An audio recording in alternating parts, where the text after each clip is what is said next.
Olá, terceiro ano, tudo bem com vocês? Pessoal, como eu falei então, né, na outra aula, hoje eu vou dar continuidade no conteúdo, que é um conteúdo que está no livro de vocês, aquele módulo 2, né, do grandão lá, do revisão. Gente, esse livro aqui, ele fala lá no finalzinho sobre o reino plantar. Então, para a gente fechar esse conteúdo sobre o reino vegetal, hoje eu vou falar aqui com vocês um pouquinho sobre briófitas e pteridófitas, tá? Então, para dar início aqui sobre briófitas e pteridófitas, vamos começar falando sobre o reino vegetal como um todo. A princípio, gente, reino vegetal, ele é fundamental para a existência, né, de vida no planeta, porque as plantas são a base da cadeia alimentar e, além disso, elas são participantes ativas do ciclo do oxigênio. Então, por isso que todos os seres vivos vão depender das plantas para a sobrevivência. Eles são também classificados de acordo com a presença ou ausência de tecidos vasculares, que é o xilema e o floema, né? Então, plantas avasculares são as briófitas, e as vasculares, ou seja, que possuem xilema e floema, nós temos as pteridófitas, gimnospermas e angiospermas. Além dessa classificação, nós temos também uma outra classificação que é de acordo com a presença ou ausência de flores. Então, para as criptógamas, né, são essas que não possuem flores, então a gente chama ela de criptógamas. Dentre elas, nós temos as briófitas e as pteridófitas. Elas possuem outras estruturas reprodutivas, porque, como vocês já sabem, as flores são estruturas reprodutivas. Então, aqui, elas vão apresentar um outro tipo de estrutura reprodutiva, né, um pouco mais primitiva, e as fanerógamas, que é um segundo grupo que vai possuir flores. Então, vão possuir essa estrutura reprodutiva. Aí, às vezes, você pensa assim, nossa, mas o pinhão já vimos sobre isso, né? Na verdade, o pinhão tem uma estrutura reprodutiva que é considerada como se fosse a flor. Não é uma flor propriamente dita igual àquela que a gente vê lá das angiospermas, mas ele já vai possuir uma estrutura reprodutiva um pouco mais complexa do que das criptógamas, tá? Então, para começar aqui, vamos falar sobre esse primeiro grupo. Ah, sim, eu coloquei aqui uma tabelinha, antes da gente falar sobre as briófitas, eu coloquei aqui uma tabelinha, um quadro comparativo. Esse quadro comparativo está no livro de vocês, tá? Ele compara como que é a estrutura reprodutiva de cada uma dessas plantas, tá? Então, esse ciclo reprodutivo, ele tem algumas alterações de acordo com cada grupo. Então, por exemplo, nas briófitas, o gametófito é duradouro e muito desenvolvido, e o esporófito, que é a parte masculina, é transitório, ou seja, ele não fica aparecendo o tempo todo lá nessa planta, né? É bem pouco desenvolvido e dependente do gametófito feminino. Então, perceba que a estrutura ainda é bem primitiva.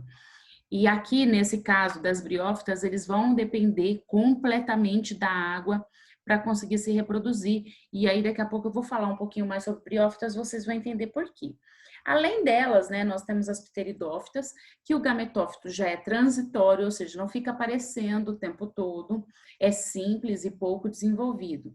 E já o esporófito inverteu, né? Ele é complexo e bastante desenvolvido. Para as gimnospermas, a parte feminina também é transitória, simples e dependente do esporófito da parte masculina.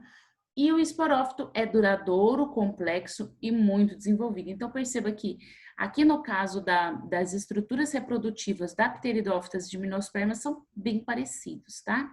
As angiospermas, elas vão possuir, né, o gametófito, que no caso é as partes da flor, né, é transitório, simples e dependente do esporófito, e o esporófito é duradouro, complexo e bastante desenvolvido, tá? Então, perceba que aqui existe uma enorme diferença, né, entre as estruturas reprodutivas. Então, vamos falar sobre as briófitas. As briófitas, eu coloquei um mapa aqui para poder resumir tudo isso, tá? Então, são essas plantas que não possuem flores, né, não possuem sementes, e também não vão ter uma estrutura de reprodução visível. E como que é a estrutura deles, já que eles não possuem vascularização, eles não possuem vasos condutores de seiva, o transporte de água e nutrientes é feita por osmose, tá? Então, é difusão e osmose, vai passando nutriente de célula a célula. Então, imagina que essas plantas, elas não conseguem se desenvolver e atingir um grande porte, porque demora muito tempo para fazer o transporte de água e nutrientes. Então, eles dependem também de viver em ambientes úmidos e dependem da água para reproduzir, já que os gametas masculinos, né, os anterozoides, eles possuem flagelos e eles vão nadar até a oosfera, que é esse gameta feminino. Como eles não possuem vascularização, não possuem xilema e floema, as estruturas dessa planta têm nomes diferentes, tá? Essas estruturas que se assemelham a folhas são chamadas de filóide.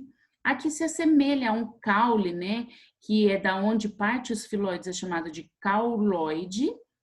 E esse que parece uma raiz, que na verdade são estruturas até que servem como fixadores, né? E aqueles que fazem absorção também de nutrientes, é chamado de rizoide. Então, ele possui uma haste. Na ponta dessa haste forma-se uma cápsula que vai produzir os esporos. Essa parte que forma a haste e essa cápsula é chamada de esporófito. Então, ele é diploide, é uma fase passageira, não faz fotossíntese, é aclorofilado e depende do gametófito para conseguir nascer, para existir, tá? O gametófito, que é essa parte de baixo aqui, ele é haploide, é uma fase duradoura, clorofilado e sustentável, ou seja, ele consegue se manter, tá ok? Além disso, pessoal, aí você às vezes pergunta assim, tá, e quem são eles? São os musgos e as hepáticas, tá? Então, essas plantas aqui, elas são bem pouco desenvolvidas, né? Por conta da falta de vascularização, né? Não tem tecidos verdadeiros. E como que acontece, então, o ciclo reprodutivo? Os esporos germinam formando o gametófito. Esse gametófito sofre mitose para a formação dos gametas. Os gametas, quando se fecundam, formam o zigoto, que é 2N, que vai formar o organismo, né? A própria planta, o esporófito. Esse esporófito forma o esporângio, que por meiose forma os esporos. Então, perceba que aqui, para a formação dos gametas, ele vai fazer uma mitose. E para a formação dos esporos, ele vai fazer uma meiose. E como que então é chamada essas estruturas de reprodução? Os gametângios, né? A parte na onde vai armazenar as células reprodutivas, os gametas.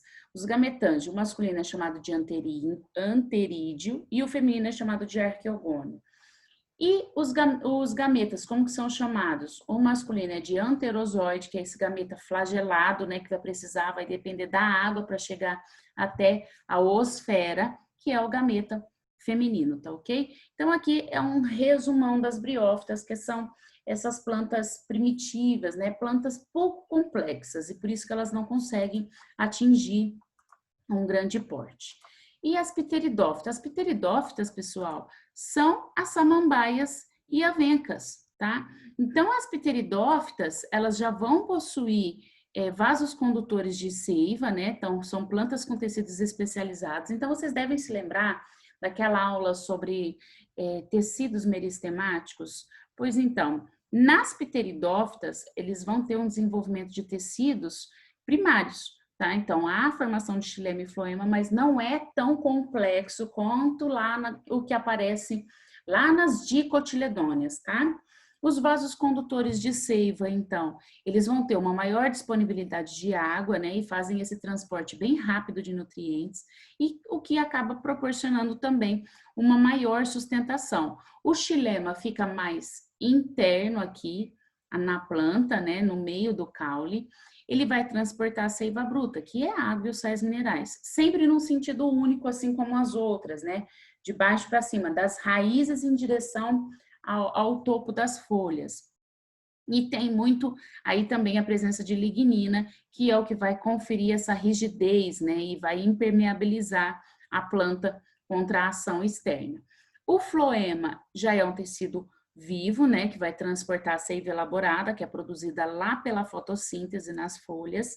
e vai ter ambos os sentidos. Por que que ela precisa ter ambos os sentidos? Para percorrer toda a planta, tá? Então, aqui o que vai possuir? Vasos crivados, que são especializados na condução de substâncias, tá? Olha que interessante, né? Aí, lembra que nas briófitas, a gente falou que eles não vão possuir raiz, caule e folha? Aqui já vai possuir raiz, caule e folha verdadeiro. Só que para essas plantas, o caule, que é chamado de rizoma, ele é horizontal, tá? Ele fica rente ao solo.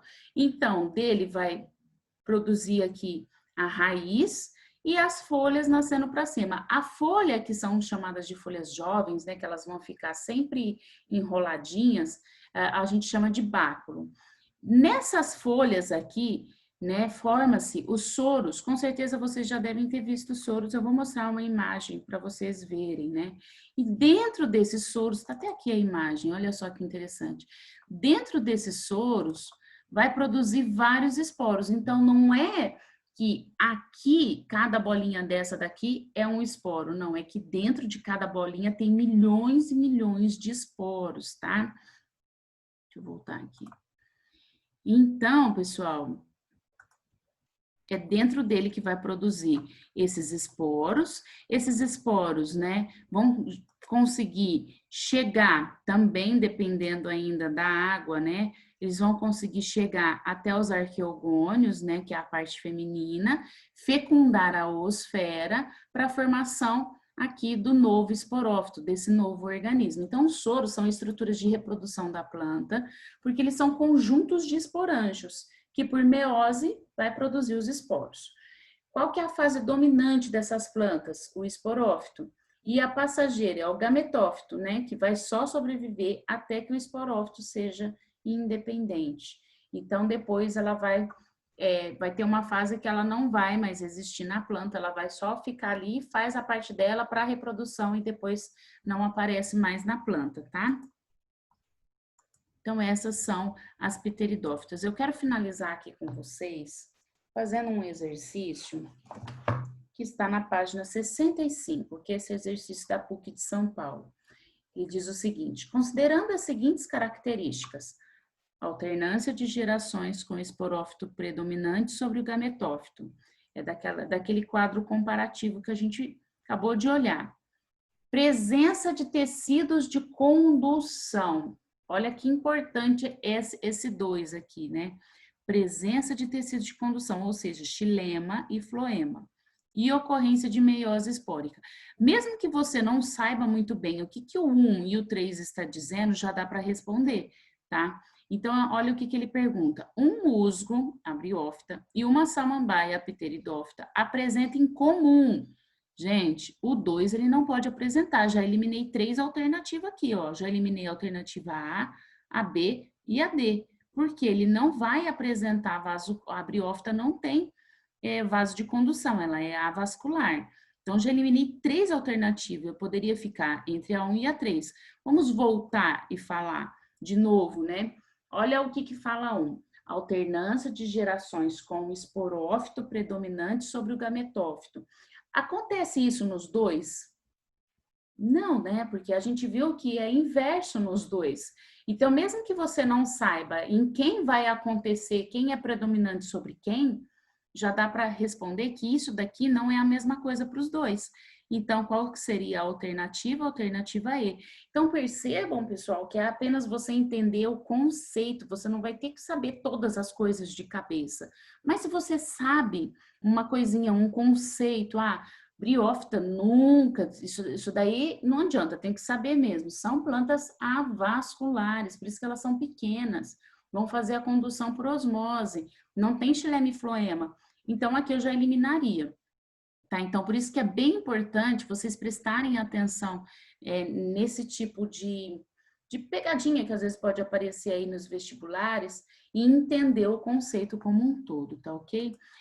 Pessoal, para as próximas aulas, eu vou parar por aqui. Para a prova mensal de vocês, vai ser sobre o reino vegetal, tá? E aí, para as próximas videoaulas, na verdade, eu vou pegar para fazer uma revisão sobre tudo isso que a gente viu, tá? E aí vocês vão poder, então, rever esses conteúdos e com muito mais calma, poder ler todo esse conteúdo que está no livro de vocês. Não deixem de fazer o mapa mental e de aproveitar também para fazer os exercícios que acabou ficando atrasado aí, tá ok? E até a próxima!